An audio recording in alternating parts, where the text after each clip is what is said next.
सभी का स्वागत है शैडो राकेश एक्सप्लेनर चैनल पर। तो चलिए एपिसोड 3 को शुरू करते हैं। इस पूरे दृश्य के बाद और उस एक मुक्के के साथ मकड़ी निष्प्राण होकर जमीन पर गिर जाती है। वहीं हमारा नायक, जो पहले से ही दूसरी तरफ जमीन पर पड़ा था, यह मानने को तैयार नहीं था कि सिर्फ एक मुक्का ही काफी था। हालांकि जैसे ही वह उठता है, एक और मकड़ी सामने आ जाती है। यह देखकर वह पूरी तरह खड़ा हो जाता है। मकड़ी खुद को तैयार करती है और हमारे नायक की ओर कूदती है, लेकिन यह मकड़ी कहीं ज्यादा तेज थी। केवल एक झटके में यह हमारे नायक की ओर बढ़ती है, लेकिन नायक फुर्ती से अपने गले को एक ओर घुमा लेता है। इससे मकड़ी का संतुलन बिगड़ जाता है। इस बेहतरीन डॉज बचाव के बाद एक और ताकतवर मुक्के से हमारा नायक उस मकड़ी को पूरी तरह खत्म कर देता है। अब तक उसने सिर्फ एक नहीं, बल्कि मकड़ियों की पूरी टोली को हरा दिया था। इससे उसका गुस्सा और बढ़ गया। वह थक चुका था और चिढ़ भी चुका था। गुस्से में वह अंतिम मकड़ी को उन सभी मरी हुई मकड़ियों के ढेर पर फेंक देता है, जिन्हें उसने कुछ ही देर पहले हराया था। हालांकि इस राक्षस के अंदर इतने समय बिताने के कारण उसमें एक खास इंद्रिय विकसित हो चुकी थी, जो उसे यह महसूस करने की शक्ति देती थी कि ताजा पानी कहां बह रहा है। इस नई क्षमता के कारण अब वह अंधेरे में थोड़ा बेहतर देख सकता था। उसकी शारीरिक क्षमताएं भी पूरी तरह से 100% तक बढ़ चुकी थीं। फिर भी वह अब भी उसी रहस्यमयी पदार्थ को पीता रहा, जिसने उसे यह सारी ताकत और शक्ति दी थी। दूसरी ओर वह यह भी महसूस करता है कि उन मकड़ियों की शक्ति अविश्वसनीय रूप से ज्यादा थी, जो उस राक्षस के शरीर के अंदर थीं, जिसने उसे निगल लिया था। पिछली बार जब वह एक मरी हुई मकड़ी के पीछे छिपा था, तो उसे लगा था कि वह जिंदा बच सकता है। लेकिन तभी उसने देखा कि एक मकड़ी ने मात्र एक वार से उस अजेय शरीर को नष्ट कर दिया था, जिसे वह अटूट मान बैठा था।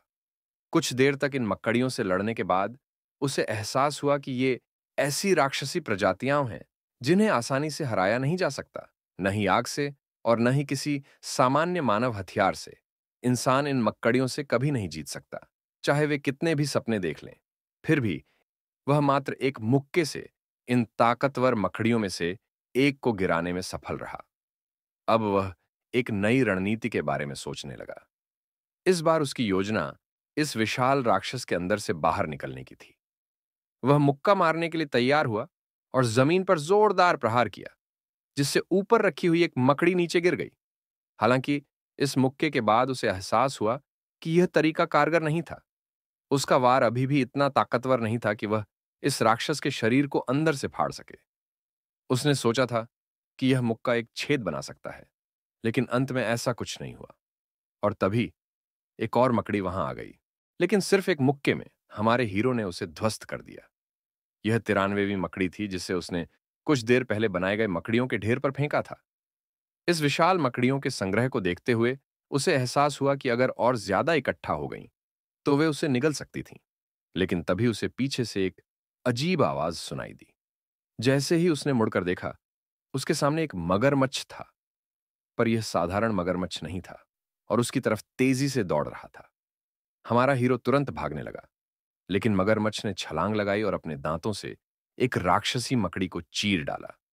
यह मगरमच्छ उन मकड़ियों से कहीं ज्यादा ताकतवर था, क्योंकि सिर्फ एक ही काट में उसने उस मकड़ी के मांस को अलग कर दिया। यह देखकर हीरो चौंक गया। अब सवाल था, वह इस मगरमच्छ को कैसे हराएगा? मगर सोचने के लिए ज्यादा वक्त नहीं था, क्योंकि मगरमच्छ पीछे ही था। वह भागा, लेकिन जल्द ही उसे एहसास हुआ कि वह हमेशा के लिए नहीं भाग सकता। यह मगरमच्छ बहुत ताकतवर था और अगर उसे मुक्कों से हराया जा सकता तो सब आसान होता। लेकिन यह इतना सरल नहीं था। उसने मगरमच्छ की कमजोरी ढूंढनी चाहिए। जल्दी ही उसे समझ आया कि मगरमच्छ का सबसे कमजोर हिस्सा उसका पेट था। जैसे ही मगरमच्छ ने उसकी ओर दौड़ना शुरू किया, हीरो वहीं रुक गया और मगरमच्छ को उकसाया। मगरमच्छ और तेजी से उसकी ओर बढ़ा, लेकिन ऐन वक्त पर हीरो ने खुद को झुका लिया और मगरमच्छ के नीचे फिसलते हुए उसकी पूंछ पकड़ ली। फिर अपनी पूरी ताकत से उसने मगरमच्छ को खींचकर उल्टा गिरा दिया। अब उसके पास इसे खत्म करने का सही मौका था।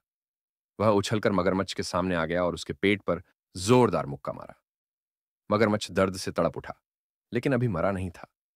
उसे और ज्यादा तकलीफ से बचाने के लिए हीरो ने एक और ताकतवर मुक्का उसके पेट पर जड़ा। आखिरकार मगरमच्छ की हरकतें बंद हो गईं। वह पूरी तरह खत्म हो चुका था। आधे घंटे बाद हीरो थका हुआ महसूस कर रहा था। इस मगरमच्छ को हराने में उसे 20 मुक्के लगाने पड़े थे। ये मक्कड़ियों की तुलना में 10 गुना ज्यादा मजबूत था। अब उसे जोरों की भूख लगी थी। वह सोचने लगा कि क्या मगरमच्छ का मांस चिकन जैसा स्वाद देगा, क्योंकि वह अब तक बस वही अजीब सा तरल खाकर जी रहा था जो नीचे टपकता रहता था। तभी उसका पेट जोर से गुर्राया। उसने मगरमच्छ के पेट पर चढ़कर सोचा, क्या वह इसे खोल पाएगा? थोड़ी मेहनत के बाद उसने इसे खोल ही लिया। वह कमजोर महसूस कर रहा था, लेकिन खाने की चाहत अब उससे ज्यादा थी। लेकिन जब उसने मगरमच्छ को खोला, तो उसने अंदर कुछ अलग पाया। तब तक उसे लगा था कि इस मगरमच्छ का मांस देखने में खराब या स्वाद में बेकार होगा।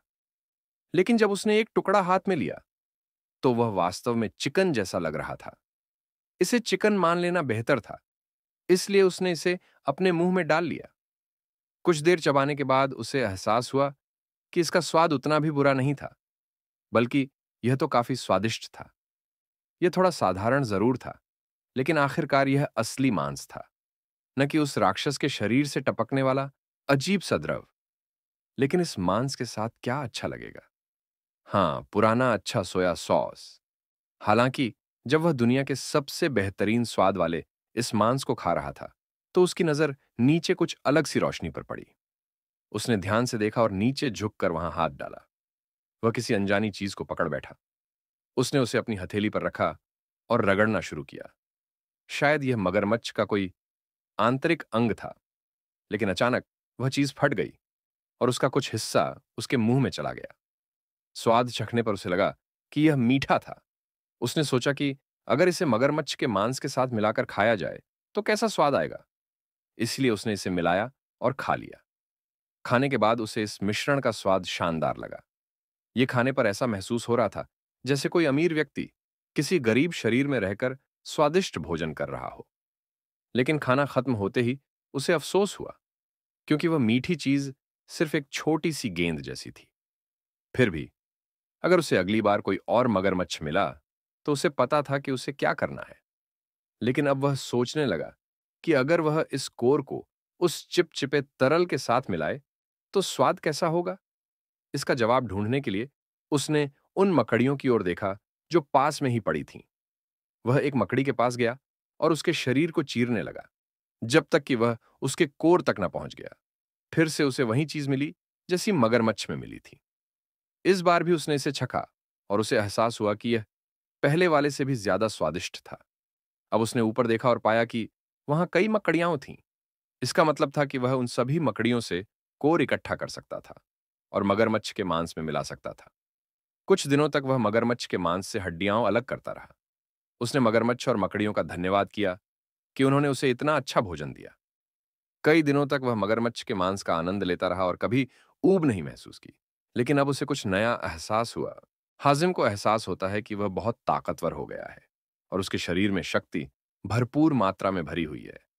वह अपने हाथों से जमीन पर एक जोरदार प्रहार करता है, जिससे वहां एक बहुत बड़ा गड्ढा बन जाता है। तो कैसा लगा आज का एपिसोड?